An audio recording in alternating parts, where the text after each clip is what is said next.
Hello, outrageous coder. This video is about Twitter shadow banning. I apologize for being ill. Please bear with me. Since the recent establishment of the Twitter Trust and Safety Council, there have been widespread claims that Twitter has been shadow banning popular conservative and libertarian activists, as well as Bernie Sanders supporters. Already, many prominent libertarian and conservative political commentators and journalists are being shadow banned and blocked entirely. Paul Joseph Watson, Lawrence Southern, Milo Yiannopoulos, Sargon of Akkad, and Mercedes Carrera are just some of the popular outspoken critics of regressive politics who have had their Twitter profiles impacted by this. Even Stephen Fry, with his 12 million followers, had to leave Twitter recently because of a joke he made about a friend of his who wasn't offended by the joke at all. Shadow banning is the practice of continuing to accept new account input, but block any of that new input from appearing in timelines or searches. This is similar to a normal ban, except it prevents the person banned from knowing that he or she has been banned. Shortly after the creation of this council, an inside source in Twitter revealed that they are in fact shadow banning people, which is something that apparently is real and happens every single day. Apparently Twitter maintains a whitelist of favoured Twitter accounts and a blacklist of unfavoured accounts. Accounts on the whitelist are prioritised in search results, even if they're not the most popular among users. Meanwhile, accounts on the blacklist have their posts hidden from both search results and other users' timelines.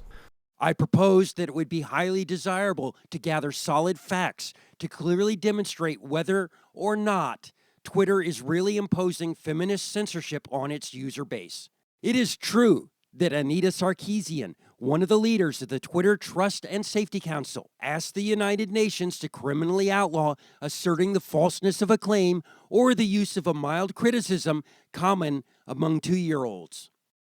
And just in case you're unfamiliar with what they're actually asking for, I think it's important to recognize that harassment is, as someone had mentioned, it's not just what is legal and illegal, right? Harassment is threats of violence, but it's also the day-to-day grind of you're a liar, you suck, you know. Calling someone a liar and telling them that they suck is not harassment.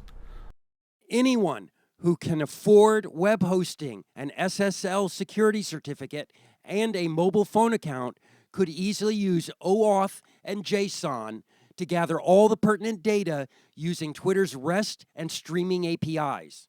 I stand by available to help with the required programming in trade for appropriate credit. It would be possible to write server-side software to detect a reasonable sampling of shadow banned accounts and identify the most likely tweets that might have prompted the shadow ban. If Twitter's actions are politically neutral, then commercial spam and threats of violence should completely dominate the data gathered.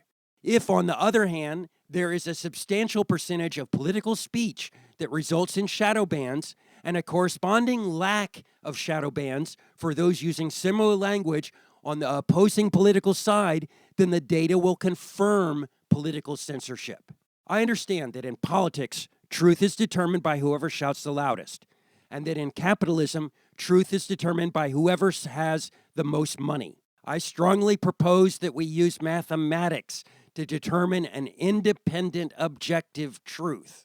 I am heavily criticized for using logic, mathematics, science, and engineering, but my claim is that with a solid mass of factual data, anyone can independently use statistical analysis to determine the objective truth value of the claims about Twitter shadow banning. Let's science this. Thank you. Please subscribe, follow, share, like, and any of that other YouTube-y stuff. Please. Thank you.